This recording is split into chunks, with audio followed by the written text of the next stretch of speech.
తొలి చూపు చాలంట చిత్తాన చిత్రంగా ప్రేమనేది పుట్టగా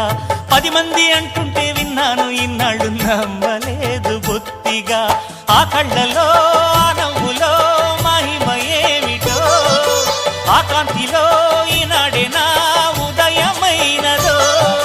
మదిసీమలో ఇన్ని మరుమల్లే గంధాలు మునుపెన్నడూ లేని మృదువైన గానాలు మొదటి బలపు కథలు తెలుపు గేయమై తీయగా స్వరములు పాడగా ఏ స్వప్నలోకాల సౌందర్య రాశి నా ముందుకొచ్చింది కనువిందు చేసి ఏ నీలి మేఘాల సౌధాలు విడిచి ఈ నేల నడిచింది ఆ మెరుపు వచ్చి